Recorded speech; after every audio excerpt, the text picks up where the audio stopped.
शब्दको हिसाबले त्यो सही शब्द चयन होइन, त्यहाँ गल्ती नै भयो, त्यहाँ कमजोरी नै भयो। किनभने अन्तिम इच्छा सोध्ने भनेको त मृत्युदण्ड पाएको, डेथ पेनाल्टी डिक्लेयर गरेको मान्छेलाई चाहिँ ह्याङ्गिङ गर्दा त्योभन्दा अगाडि फाँसीमा चढ्नु अगाडि तपाईँको अन्तिम इच्छा के छ ल भन्नुहोस्, के खानुहुन्छ, कसलाई सम्पर्क गर्नुहुन्छ, के गर्नुहुन्छ भनेर सोध्ने चलन छ। तर अब डिएसपी साहबले चाहिँ उही कुम्भकर्णले कठोर तपस्या गरेपछि भगवान प्रसन्न भएर ल वरदान माग कुम्भकर्णलाई भन्नुभयो। रावणको भाइ कुम्भकर्णले त्यतिखेर इन्द्रासन चाहियो प्रभु भन्न खोजेका थिए। इन्द्रासन भनेको स्वर्गको आसन, अनि जिब्रोमा सरस्वती वास गरेर इन्द्रासन भयो भने त इन्द्र त पच्युत हुन्छन्, त्यही भएर निन्द्रासन बनाइदिनु हो। कहिलेकाहीँ कसैलाई रानीका छोरा भनिन्छ, तर टङस्लिप भएर के सुनिन्छ के को छोरो सुनिन्छ के को। युवा नेता पुण्य गौतमजी, दर्शक महानुभावहरू, अहिले एकदमै चर्चाको विषय बनेको रवि लामिछाने, जुन राति रवि लामिछानेलाई उनकै निवासबाट प्रहरीले पक्राउ गरेको छ। अहिले रवि लामिछानेलाई पक्राउ परिसकेपछि चौतर्फी विरोध भइरहेको छ। आज त्यही विषयमा आज हामी उहाँसँग कुराकानी गर्नेछौँ। तपाईँ अहिले हाम्रो नेपाली जनताले के भन्न चाहनुहुन्छ? अहिले रवि लामिछाने जुन गणतन्त्रवादीहरूको लागि, राजावादीहरूको लागि रवि लामिछाने चट्टान चाहिँ उभिएको हुनुहुन्थ्यो, तर अहिले उहाँले जुन गणतन्त्रवादी नेताहरूको लागि उभिनु भएको थियो, तर अहिले उहाँ आफै प्रहरीको फन्दामा फस्नु भएको छ। यो विषयमा तपाईँ के भन्न चाहनुहुन्छ? अब यो जुडिसियरी प्रोसेसको कुरा हो। रवि लामिछानेजी गिरफ्तार हुनु वा कारागार चलान हुनु यो व्यक्तिगत रूपमा पारिवारिक रूपमा मेरो लागि पनि सुखद कुरो भएन, किनभने मेरो आमाको मावली हो उहाँ, र म पनि व्यक्तिगत रूपमा दुखी छु, स्तब्ध छु। तर यो व्यक्तिगत कुरा मात्रै भएन, यो अदालतको ड्यू प्रोसेस, जुडिसियरी प्रोसेसमा जोडिएको कुरा हुनाले उच्च अदालत तुलसीपुर दाङले रवि लामिछानेको बारेमा एउटा आदेश जारी गर्यो र योभन्दा अगाडि त्यही प्रकरणमा त्यही केसमा पूर्व डिआइजी छविलाल जोशीलाई कारागार चलान गरिएको थियो।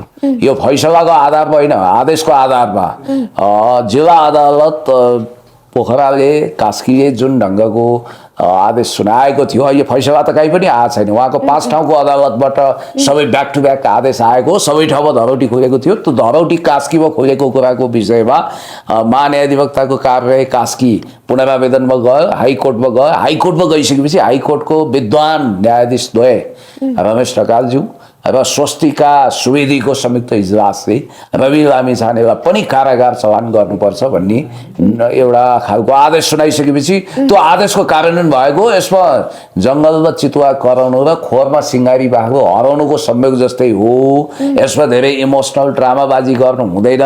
जहाँसम्म अहिलेको प्रसङ्गमा चाहिँ एकदमै तपाईँले भन्नुभयो, रवि लामिछानेले लोकतान्त्रिक पद्धतिप्रतिको कमिटमेन्ट व्यक्त गर्नुभएको थियो। उहाँले वर्तमान संविधान सिस्टमको खिलाफमा हामी जाँदैनौँ, यही सिस्टम अन्तर्गत काम गर्छौँ भनेर कमिटमेन्ट जारी गरिसकेपछि कतिचोटि अग्नि परीक्षा दिने भनेर पनि भन्नुभएको छ। अब अहिले एकजना डिएसपीको जुन शब्द छ, डिएसपी साहबको तपाईँको अन्तिम इच्छा के छ भन्ने, त्यो पक्राउ पर्नुभन्दा पछिल्लो समय त्यसले गर्दा अलिक भावुक मान्छेहरूलाई उद्वेलित गरायो। वास्तवमा त्यो टर्मिनोलोजीको हिसाबले, शब्दको हिसाबले त्यो सही शब्द चयन होइन, त्यहाँ गल्ती नै भयो, त्यहाँ कमजोरी नै भयो। किनभने अन्तिम इच्छा सोध्ने भनेको त मृत्युदण्ड पाएको, डेथ पेनाल्टी डिक्लेयर गरेको मान्छेलाई चाहिँ ह्याङ्गिङ गर्दा त्योभन्दा अगाडि फाँसीमा चढ्नु अगाडि तपाईँको अन्तिम इच्छा के छ ल भन्नुहोस्, के खानुहुन्छ, कसलाई सम्पर्क गर्नुहुन्छ, के गर्नुहुन्छ भनेर सोध्ने चलन छ। तर अब डिएसपी साहबले चाहिँ उही कुम्भकर्णले कठोर तपस्या गरेपछि भगवान प्रसन्न भएर ल वरदान माग कुम्भकर्णलाई भन्नुभयो। रावणको भाइ कुम्भकर्णले त्यतिखेर इन्द्रासन चाहियो प्रभु भन्न खोजेका थिए। इन्द्रासन भनेको स्वर्गको आसन, अनि जिब्रोमा सरस्वती वास गरेर इन्द्रासन भयो भने त इन्द्र त पच्युत हुन्छन्, त्यही भएर निन्द्रासन बनाइदिनु हो। कहिलेकाहीँ कसैलाई रानीका छोरा भनिन्छ, तर टङस्लिप भएर के सुनिन्छ के को छोरो सुनिन्छ के को भने जस्तै। कहिलेकाहीँ लडाकुलाई डाकु सुनिन्छ, डाकुलाई लडाकु सुनिन्छ, काकालाई डाका सुनिन्छ, डाकालाई काका सुनिन्छ। कहिलेकाहीँ बोल्नुपर्ने एउटा हुन्छ, अर्को शब्द आइदिन्छ, फ्याट्ट अलक्षिणा शब्द आउँछ। डिएसपी साहबले अब उहाँ कुनै नेता होइन, कुनै साहित्यकार होइन, कुनै प्रवचक होइन, उहाँले भन्न खोजेको चाहिँ अब अदालतको आदेश तामेल गर्न हामी बाध्य छौँ। माननीय पूर्व उप प्रधानमन्त्रीज्यू, पूर्व गृहमन्त्रीज्यू, तपाईँलाई सम्मानै छ। हजुर अब अब रेडी हुनु पर्यो।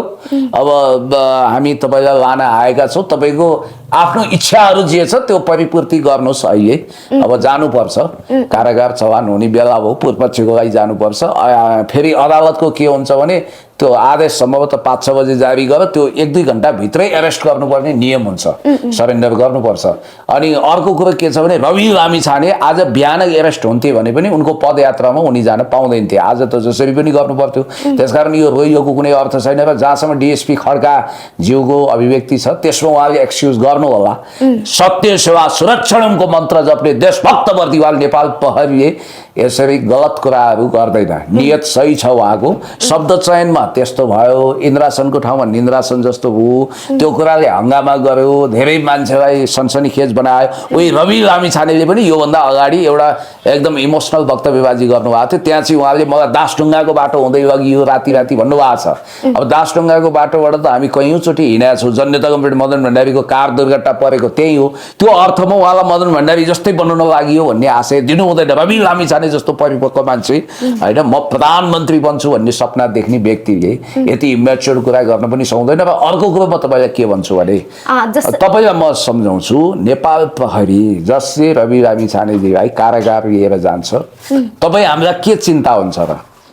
यो प्रजातान्त्रिक सिस्टममा हजारौं क्यामेराको बीचमा उहाँ गिरफ्तार हुनुभएको छ अथवा उहाँलाई कारागार चलान गरिएको छ। अहिलेसम्मको रिपोर्ट बुझ्नुहोस्, उहाँ सही सलामत पुगिसक्नु हो, मजाले सरकारी गेस्ट हाउस रूपी जेलमा बस्नु भएको छ, सुधार गृहमा। र उहाँको फेरि उहाँ अब रोइयो गर्नु पर्दैन, किनभने म पनि अब यो मुद्दाको फैसला आउँछ नि त, फैसलाबाट उहाँ निर्दोष प्रमाणित भएर बाइज्जत रिहा हुनु भने हामी खुसी हुनेछौँ। हामी जति खुसी कोही पनि हुँदैन।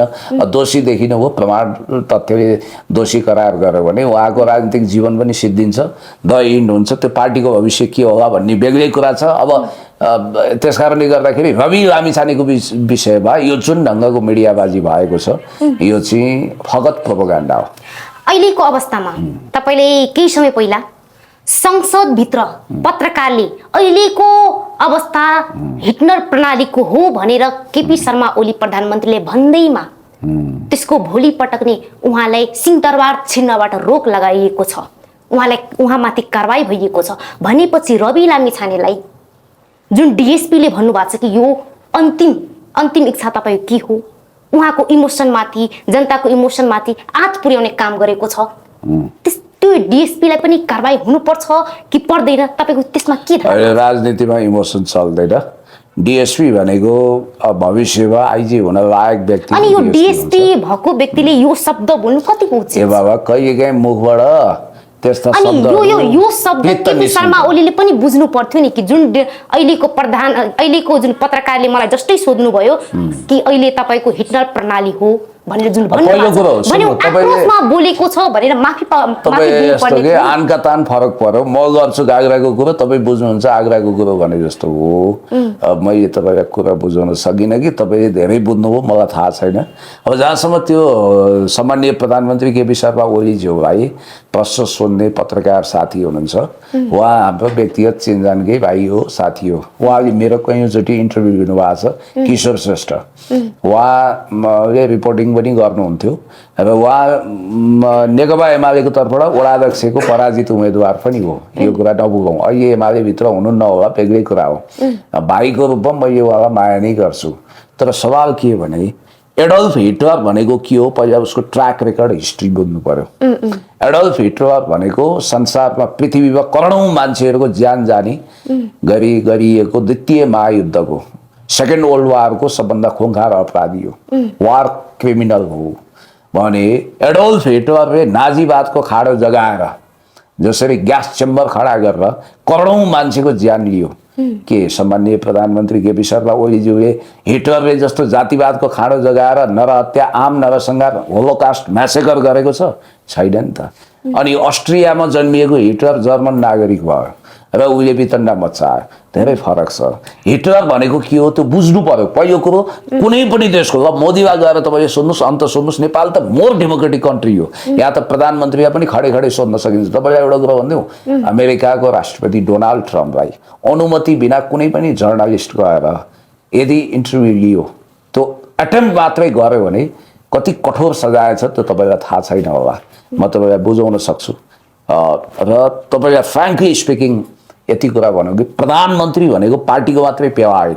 प्रधानमन्त्री मेरो पनि हो, तपाईँको पनि हो, सबैको हो। त्यो सम्मानित संस्था हो।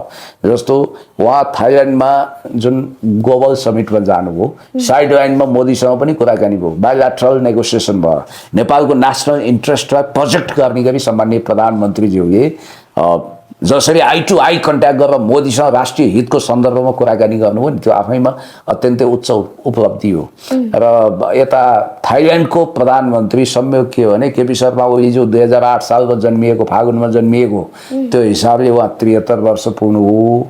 अनि थाक्सिन सिन्हावार्ताको बहिनी अहिले 37 वर्षकी छिन्, त्यहाँको प्राइम मिनिस्टर। अङ्क चाहिँ ठ्याक्कै उल्टो भएछ, 37 73, केही फरक पर्दैन। तर अहिले प्रश्न उठिरहेको छ कि हाम्रो नेपालमा बुढाहरूले देश चलाइरहेछ, त्यही भएर नेपालको विकास भएको छैन। यहाँ त युवा यो पुस्तालाई, युवाहरूलाई पो दिनुपर्छ। ली कुवान यू पनि उमेर पुगेरै बुढा बनाएको हो सिङ्गापुरलाई। देङ साओपिङले पनि बुढ्यौली उमेरमै चीनलाई नयाँ कायाकल्प गरेको हो। अनि गगन थापा पनि युवा हुँदै देशको लागि केही गर्न नसकेका मान्छे हुन्, याद गर्नु होला। उमेरले होइन, परिपक्वताले, अनुभवले, विज्ञताले, इमान्दारिताले, क्षमताले काम गर्ने हो। एउटा कुरा के भने तर यही बीचमा उमेरकै कुरा गर्नुहुन्छ भने बालेन शाहको लिनु न, उहाँ त काम गरिरहेछ नि। ठिक छ त, चौतर्फी बालेन शाहले अहिले युवाहरूको ढुकढुकी भनिरहेछ त। सुन्नु, बालेन शाहजीले ठिक छ, उहाँले जनताबाट निर्वाचित, प्रत्यक्ष निर्वाचन प्रणालीद्वारा निर्वाचित प्रमुख कार्यकारी जनताबाट छानिनुपर्छ भन्ने मतको आधारमा यदि हर्क साम्पाङज्यूसँग मिलेर नयाँ पार्टी गठन गर्नुहुन्छ भने रविजीको सान्दर्भिकता अलिकति कम हुँदै गएको बेला हामी काङ्ग्रेस एमालेलाई पनि बेला बेलामा झकझकुनी थर्ड फोर्स जन्माउनुहुन्छ भने यसलाई हामी वेलकम गर्छौँ, हामीले अन्यथा भनेका छैनौँ।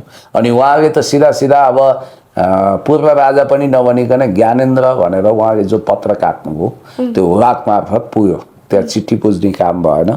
उहाँले के सन्देश सिधा दिनु भने उहाँ राजतन्त्रको पक्षमा हुनुहुन्न, उहाँ कार्यकारी राष्ट्रपतिको पक्षमा हुनुहुन्छ भन्ने खालको मत उहाँको रहेको बुझियो। हामीले बुझेको कुरा त्यो हो। नभए दुर्गा प्रसाई जस्ता मान्छे या नवराज सुवेदी जो जनआन्दोलन समिति भनेर उनीहरूले कथित एउटा खाँडो जगाएका छन्, राजाभन्दा चर्का राजावादी जसले राजालाई नै अप्ठ्यारो पारेका छन्, तिनीहरूको नाममा पत्र काट्न सक्नुहुन्थ्यो।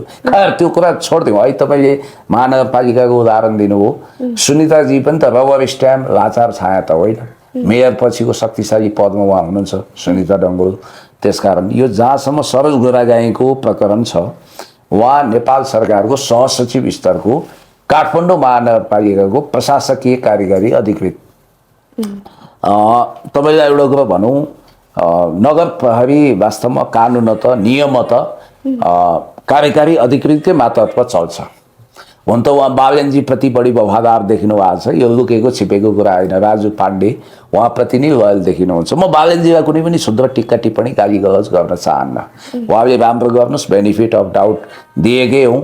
उहाँले बनाउने काम बढी गर्नुपर्छ भत्काउने भन्दा, र यो गाड कोराको भुँडी फोराफोरको अन्त्य हुनुपर्छ। यो काण्ड चाहिँ कहाँबाट चल्यो भने नक्सा काण्डबाट बालेन शाह र कार्यकारी अधिकृत सरोज गुरागाईको बीचमा छिनाझाप्टी भयो।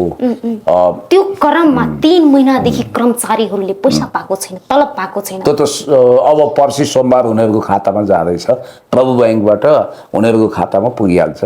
त्यो पैसा पुग्ने कुरामा अस्ति सिग्नेचर भइसक्यो कार्यकारी अधिकृतबाट, त्यसमा ढुक्क हुनुहोस्। तर बीचमा कति धेरै उथल पुथल भयो, तपाईले त्यही त टुकुजामा गाड्दिन्छु यदि पैसा पाएन भने आदि इत्यादि भन्नुभएको छ। अब बालेनजीको स्ट्याटसले एउटा तरङ्ग ल्याउँछ, त्यो छोडिदिउँ, किनभने अब तलब पाउनु हुने भयो, त्यो राम्रै कुरा हो, त्यो खुसीको कुरा हो। अब जहाँसम्म अस्ति जुन हिंसात्मक झडप भयो, एकदम रौद्र रूपमा गएर ताला तोड्ने, घेराबन्दी गर्ने, मिडियाको बिचमा गाड खोराखोर भुँडी फोराफोर गर्ने, भनास उतार्ने, एकअर्कालाई हिंसा नै प्रयोग गर्ने, त्यो टाइपको निषेधको काम भयो। त्यो दिन हुन त बालेनजी आफ्नो टिमसँग मिलेर उता कतातिर लस्सी पिउँदै हुनुहुँदो रहेछ।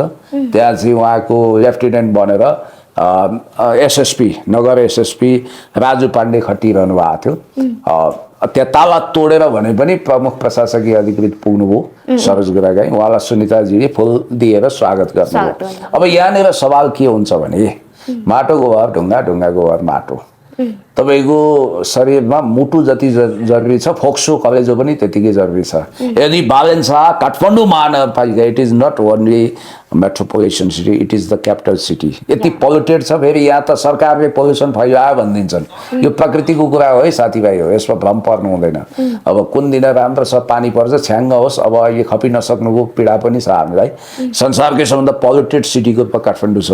यद्यपि काठमाडौँमा विकास गर्नुपर्छ, निर्माण गर्नुपर्छ भन्ने पक्षमा बालेन शाहजी पनि हुनुहुन्छ जस्तो मलाई लाग्छ, र सबै मिलेर काम गर्ने हो। एकल प्रयत्नले हुँदैन। सडक चिजो बनाउने, यहाँको इन्फ्रास्ट्रक्चरहरू डेभलपमेन्ट गर्ने कुरामा जानुपर्छ। र अस्तिको सवालमा चाहिँ यो नक्सा काण्डबाट उहाँहरूको बिचमा मनोमालिन्य भयो। यो अहिले बालनजीले फिल्मी स्टाइलमा पुरा ड्रम्म उडाइदिने तयारी गरेको त्यो जुन पुरानो बस पार्कको भव्य 10 तलाको संरचना छ, हो त्यो 10 तलाको संरचना बनाउँदाखेरि नै विवाद भयो। त्यसको नक्साको सवाललाई लिएर नै दुईटाको बिचमा तनाव सृजना भयो। भूपदेव शाह भन्ने बालेन शाहजीको स्वकीय सचिवले यो सबै काम चाहिँ कार्यकारी अधिकृत, प्रशासकीय अधिकृत सरोज गोरागाईको हो, यसमा हाम्रो कुनै संलग्नता छैन भन्नुभयो। त्यसपछि एउटा आयोग गठन भयो, उहाँ सस्पेन्डेड हुनुभयो, उहाँलाई निलम्बन गरियो, छानबिन गरियो। छानबिन आयोगले एउटा प्रतिवेदन दियो। बालेन शाहजीकै राइट ह्यान्डहरू छानबिनमा थिए। एकजना पूर्व न्यायाधीश हुनुहुन्थ्यो, प्रशासकहरू हुनुहुन्थ्यो, सामान्य प्रशासन सचिव हुनुहुन्थ्यो। सबैबाट छानबिन प्रतिवेदन आउँदाखेरि क्लिन चिट पाउनुभयो सरोज गुरागाईले। त्यो प्रतिवेदन बुझ्न बालेनजीले अस्वीकार गर्नुभयो। अनि त्यसपछि नेपाल सरकारले सामान्य प्रधानमन्त्री भन्दा पनि सम्बन्धित मन्त्रालय, स्थानीय विकास मन्त्रालय, सामान्य प्रशासन मन्त्रालयको समन्वयमा कार्यकारी अधिकृतको रूपमा सरोज गुरागाईलाई नै त्यहाँ पठाउने निर्णय गरिसकेपछि अब सुरु हुन्छ तनाव लफडा।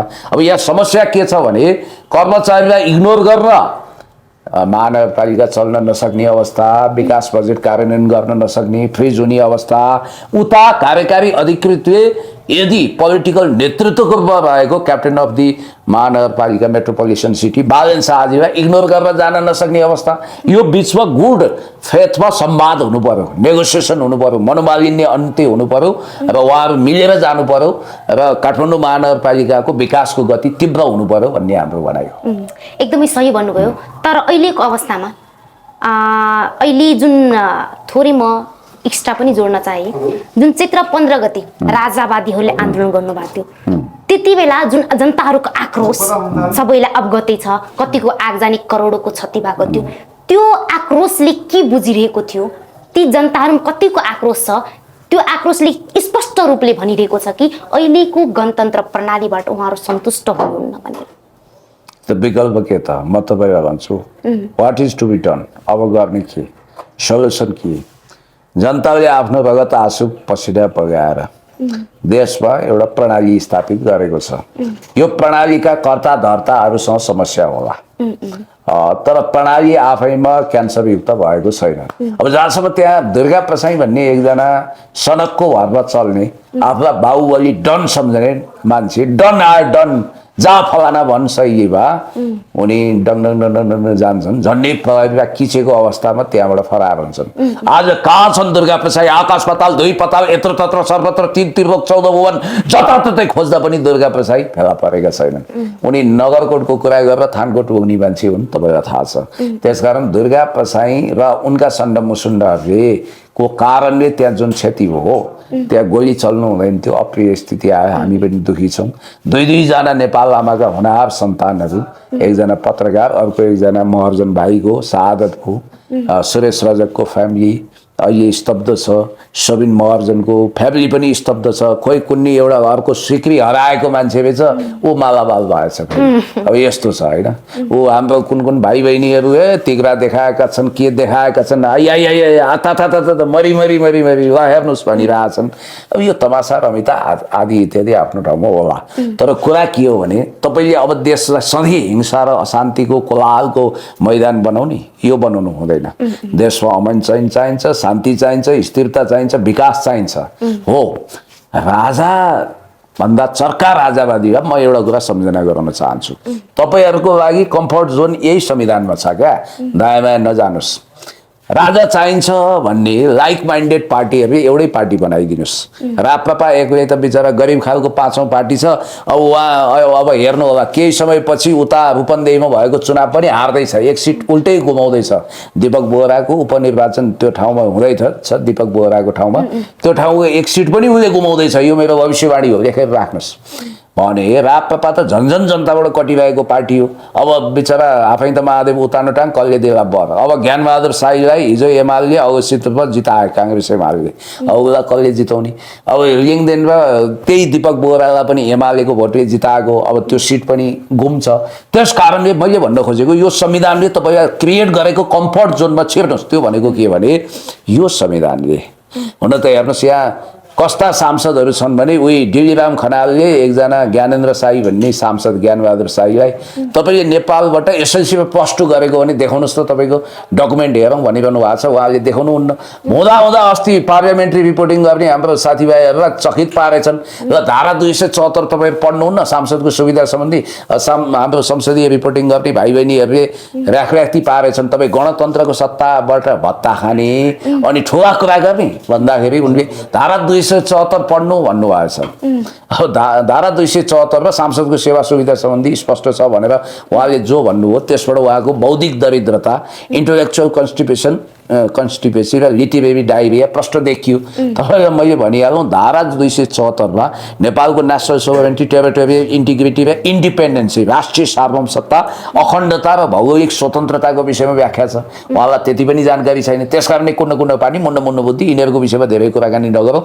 म राप्रपालाई के भन्छु भने तपाईँहरूले 2046 सालको जनआन्दोलनमा तपाईँहरूभित्र एउटा नेता छ जसले राम थापा भन्ने विद्यार्थी नेतालाई आफ्नै हातले घ्वाम्मै छोरा छातीमा रोपेर ठाउँको ठाउँ मारेको छ र त्यो अभियोगमा जेल गएको छ। त्यो मान्छेको नाम के हो? राप्रपा नेताको नाम। अनि एउटा यति लामो बागे जुगा भएको सांसद छन् जसको बुवाले चाहिँ भीमदत्त पन्त भन्ने महान किसान नेताको टाउको काटेर चौरामा फिल्मी तरिकाले झुन्डाए बापत 2 बाक्सा पैसा र सुन इन्डियाबाट ल्याएर भारतीय विस्तारवादीहरूलाई खुसी बनाएर, किनभने उनी राष्ट्रवादी थिए, इन्डिया विरुद्ध गएका थिए। हो त्यो लामो बागे जुगा भएको सांसदलाई सोधिदिनु पर्यो तपाईँको बुवाको इतिहास के हो। अनि महाकाली सन्धि गर्दा परराष्ट्र मन्त्री को थियो? प्रकाश चन्द्र लोहनी। अनि त्यसपछि जलस्रोत मन्त्री के थियो भन्दा पशुपति शमशेर हो। यिनीहरूको जोइन्ट भेन्चरले ड्राफ्ट गर्ने त महाकाली सन्धिको यिनै हुन् नि। अनि राप्रपा जस्तो पञ्चमण्डलीको बासी क्लब 2072 सालमा अन्तरिम के अरे हाम्रो नेपालको गणतान्त्रिक संविधान जारी हुँदा, सङ्घीय लोकतान्त्रिक गणतन्त्रात्मक संविधान जारी हुँदा त्यसको हस्ताक्षरकर्ता कमल थापा होइन, त्यतिखेर सांसद उनी थिएनन्। अनि त्यसको महामन्त्री को थियो? लिङदेन हो कि होइन, जो एमालेको मतले बारम्बार चुनाव जितिरहेछन्। अब तपाईँहरूले सोध्नु पर्यो यिनीहरूलाई, राजाभन्दा चर्का राजावादीलाई सोध्नु पर्यो। उनीहरूले त प्रचण्ड र केपी ओलीको सरकारमा भाग लिएर यो प्रमाणित गरिसके कि व्यवहार त उनीहरूले गणतन्त्रको कार्यान्वयन गरिसके। संहिताका ठोका कुरा गर्छन्। चित्रबहादुर केसी जति अडान छ यिनीहरू प्रदेश सरकारमा भाग लिन गइसके आएनन्, प्रदेशको भत्ता खाइसके आएनन्। अनि यिनीहरूले धर्मनिरपेक्षताको ठोका कुरा गर्छन्। प्योर हिन्दू भएर यिनीहरूले देखाएछन् क्रिस्चियन बिना तामाङलाई यिनीहरूले सांसद बनाए होइन राप्रपाले रुबी भ्यालीको। त्यस कारणले गर्दाखेरि यो फन्टोस कुरा गरेर जनताको दिमाग खराब गर्ने काम छोडौँ। अब जहाँसम्म मैले अलिकति तपाईँलाई सन्दर्भ ल्याउँदैछु, अब राजाको सवालमा मैले भनिहालेँ कम्फर्ट जोन संविधानले दिएको छ। 2/3 ल्याउनुहोस्, 2/3ले national sovereignty, territorial integrity, independency, राष्ट्रिय सार्वभौमसत्ता, स्वतन्त्रता र भौगोलिक अखण्डता बाहेक जम्मै कुरो फेर्न सक्छ। तपाईँहरूलाई गणतन्त्र मन परेन, गणतन्त्र तपाईँहरू फेर्न सक्नुहुन्छ। तपाईँहरूलाई सङ्घीयता रुचिकर भएन, त्यो पनि त्यसको सट्टा अर्को के ल्याउने हो ल्याउन सक्नुहुन्छ। तपाईँहरूलाई धर्मनिरपेक्षता हेडाक भयो, त्यो पनि बदल्न सकिन्छ। तर त्यसको लागि तपाईँले पार्लियामेन्टमा तपाईँको लाइक माइन्डेड पार्टीहरूले 2/3 ल्याउनु पर्यो। त्यो त तपाईँहरूको हुत्ती छैन। त्यसकारण अँध्यारो कुनामा बसेर षड्यन्त्र गरेर हुँदैन। अर्को विधि राजा आउने भनेको कस्तो हो भने सैनिक विद्रोह भयो, ऊ भयो, त्यसमा इन्टरनेसनल लेजिटिमेसी भयो र जनताको सपोर्ट भयो भने त्यतिखेर आउँछ। एउटा कुरा त्यो अवस्था अहिले छ त छैन, त्यो अवस्था देखिँदैन। नम्बर 2, नम्बर 3 किनभने सेनाले स्टेटमेन्ट दिएर वर्तमान संविधानको रक्षार्थ हामी खडा छौँ भन्ने सङ्केत गरिसक्यो। नम्बर 3 भनेको अब देशको एउटा विशिष्ट भू राजनीतिक अवस्थामा यो किचिङ मिचिङ हैरानी यो टेन्सन लफडा सधैँ भइरहनु भन्दा अब राजाको पनि एउटा राजालाई मान्ने पक्षधरहरू छन्। यो शान्ति कायम गरिदेऊ न। हिजो प्रचण्डहरूलाई पनि त किचमिच बढी भयो, अशान्ति भयो भनेर मूलधारमा ल्याएको हो नि त कम्प्रिहेन्सिभ पिस एकर्डबाट। त्यसै गरी भू राजनीतिले सिद्धान्त जन्माउँछ, सिद्धान्तले भू राजनीति जन्माउँदैन भन्ने मनसुनका लेखक रबर्ट डी कप्लानको मान्यतालाई आत्मसात गरेर उही कम्बोडियाको सिङ्गानुक मोडलमा राष्ट्रपति पनि कायम राख्ने, अझ यो जर्मन मोडल हो। अर्थात् हेड अफ द स्टेटको रूपमा एउटा संस्था राखिदिने, त्यो धार्मिक इन्स्टिट्युसन जस्तो इरानमा सर्वोच्च धर्मगुरु आयतुल्लाह अली खोमेनी भ्याटिकन सिटीको पोप भने जस्तै नेपालमा पनि जस्तो जर्मनीमा के छ, हिटलर रेजिम समाप्त भइसकेपछि त्यहाँ राष्ट्रपति पनि छ, चान्सलर पनि छ। कोरियामा सर्वोच्च नेता राष्ट्रपतिभन्दा माथि छन्, राष्ट्रपति पनि छन् त्यहाँ किम नाम योङ भन्ने। तर कम्युनिस्ट पार्टीका त्यहाँका महासचिव, त्यहाँको मजदुर पार्टीका महासचिव र जनमुक्ति सेनाको त्यहाँको लाल सेनाको प्रमुख भनेको किम जोङ उन नै हुन्। त्यसकारण मैले भन्न खोजेको कुरा के भने जर्मनीमा चान्सलर र राष्ट्रपति राखे जस्तै नेपालमा राष्ट्राध्यक्षको रूपमा हेड अफ द स्टेटको रूपमा बृहत्तर राष्ट्रिय सहमतिको आधारमा दलहरूको राष्ट्रिय सहमति, अरूले यो अहिले गइरे खाइरे नतु भइरे गरेर हुँदैन, राप्रपा फाप्रपा यो पाप्रपाले हुँदैन। काङ्ग्रेस एमाले माओवादी लगायतका मूलधारका पार्लियामेन्टका शक्तिको 2/3 यो फैसला लिए कि ठिक छ त अब हामी हेड अफ द स्टेटको रूपमा स्पेस दिन्छौँ। त्यो चाहिँ राष्ट्रपति पनि रहन्छ र हेड अफ द स्टेट पनि रहन्छ, राष्ट्राध्यक्ष भनेर एउटा वैकल्पिक विधिमा जानु बेग्लै कुरा हो। सडकमा आएर तिग्रा ठटाएर अब मेरो तिग्रा दुख्यो, आथा मेरो सुनको सिक्री हरायो, ल आऊ आऊ आऊ आऊ भनेर हाउडे गफ गर्दैमा आउने कुरा होइन। राजाभन्दा चर्का राजावादीले अहिले किनभने बालेन शाहको समेत यिनीहरूले बालेन शाहको पक्षधरता त अहिलेसम्म खुलेका थिएन नि, स्पष्ट रूपमा म राजाको पक्षमा छैन भनेर त उनले देखाए, त्यो त देखिहाल्नु हो। त्यस कारणले गर्दाखेरि यो कुरा किन आयो भन्दा यही नवराज सुवेदीहरूको कारण। नवराज सुवेदी को हुन्? मलाई त यिनको 3 पुस्ते जन्मकुण्डली थाहा छ, रामेछापका एउटा मामुली मान्छे हुन्। अहिले यिनको सम्पत्ति कति छ यिनलाई नै थाहा छैन बाबा। पञ्चायतका 20 जना नेताको सम्पत्ति म तपाईँलाई अफ इयरमा बताइदिन्छु, तपाईँ यति लामो जिब्रो काटेर इन्फ्यान्ट हुनुहुन्छ। खरबौँमा सम्पत्ति छ यिनीहरूको। त्यस कारणले गर्दाखेरि अरूलाई लुटेरा भन्नु अगाडि आफ्नो अनुहार ऐनामा हेर्नु पर्यो पञ्चमण्डलले। अहिले एकदमै सही कुरा भन्नुभयो। तर अहिलेको अवस्थामा अहिलेको सरकारबाट जनता पूर्ण रूपले सन्तुष्ट छैन, जुन त्यो चाहिँ तपाईँ हामी सबैलाई थाहा छ। किनभने यो राज संस्था ल्याउनु पर्छ भने चौतर्फी चारैतिरबाट आन्दोलनहरू भइरहेको छ, कोही गाडी र्याली स्याली अग्रम बग्रम चारैतिर गरिरहेको छ, चौतर्फी विरोध गरिरहेछ। यसले यो स्पष्ट भइरहेको छ कि अहिलेको सरकारसँग सन्तुष्ट होइन भनेपछि विकल्प के हो? एउटा कुरो के छ भने राज संस्था आउँदैमा धुरीबाट पैसा आकाशबाट त वर्षिने होइन, यहाँ सुनको लङ्का बनिहाल्ने होइन। मान्छे यिनै हुन्, पात्र यिनै हुन्, प्रवृत्ति यिनै हो। राजाभन्दा चर्का राजावादी यस्ता भोका उडुस हुन् जसले थाल त होइन भात त होइन थालै खाइदिन्छन्, सित्तै पायो भने अलकत्रा खान्छन्। यिनीहरू जस्तो क्रूर स्वभावको कोही छैनन्। त्यो औषधि कम्पनी जगाएर कसलाई फाइदा भयो? अस्तिको आगजनीमा अरबौं खरबौंको जनधनको क्षति भयो, अपूरणीय। मैले भन्दैछु तपाईँलाई यो एउटा हिसाबले दक्षिणपन्थी विकल्प देशले रोजेको छैन।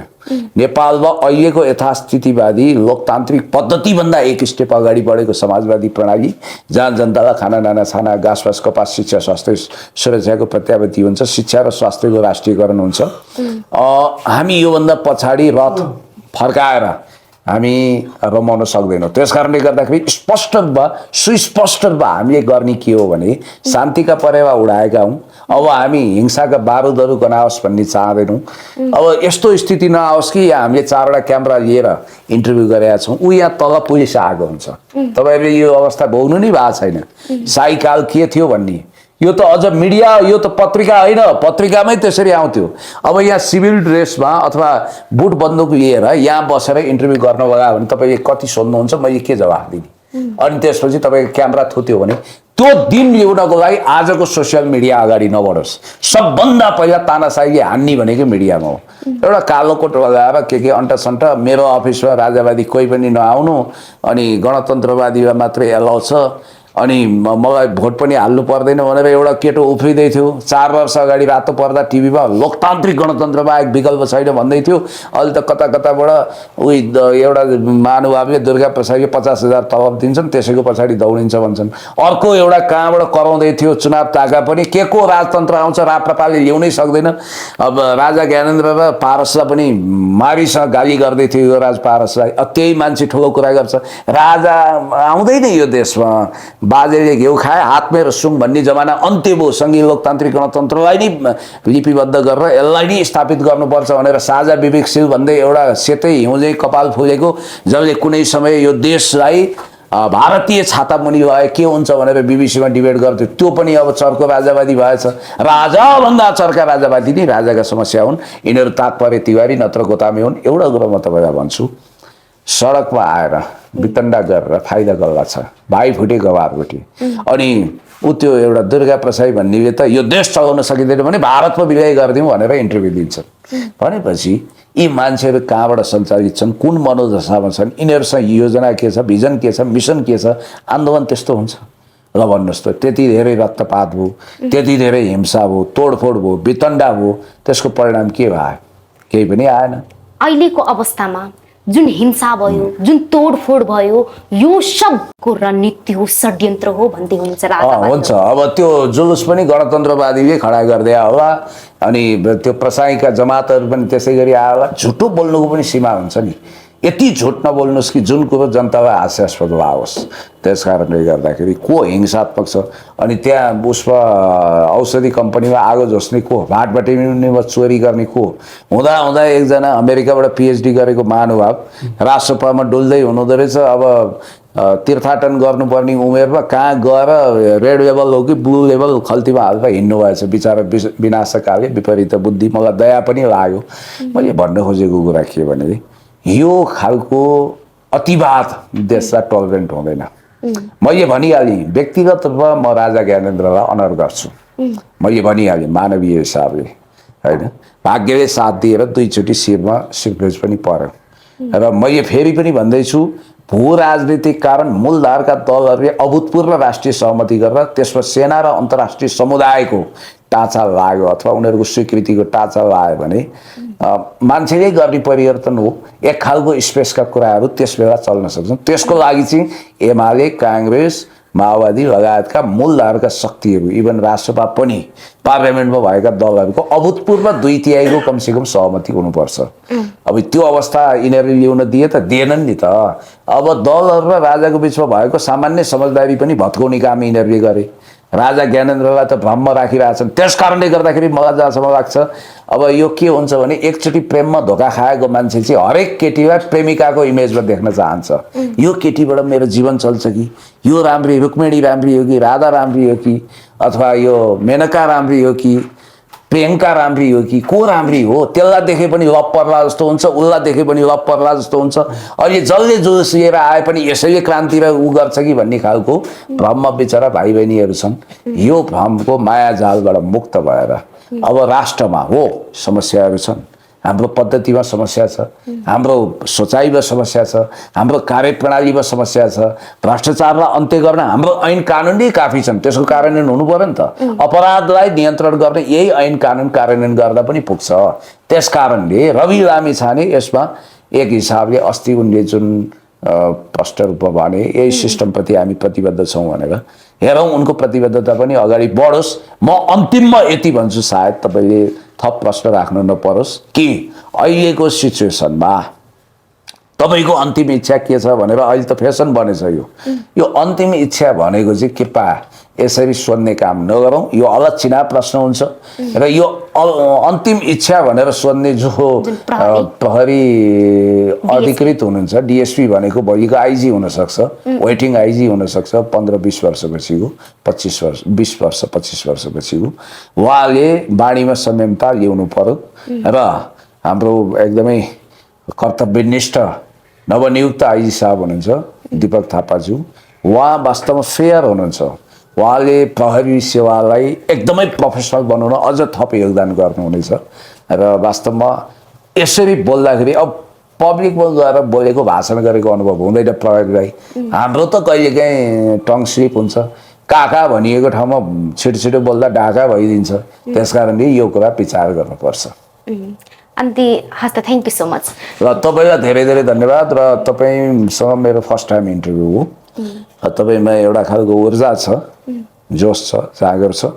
तपाईँ अगाडि बढ्नुहोस् र जति पनि मिडियाहरू छ सबै मिडिया, खबर बुलेटिन, अनि कुन कुन छ हाम्रो एसपिए नेपाल, हाम्रो रूपक भाइको, किस्मत इन्टरटेनमेन्ट लगायत जति पनि मिडिया छ।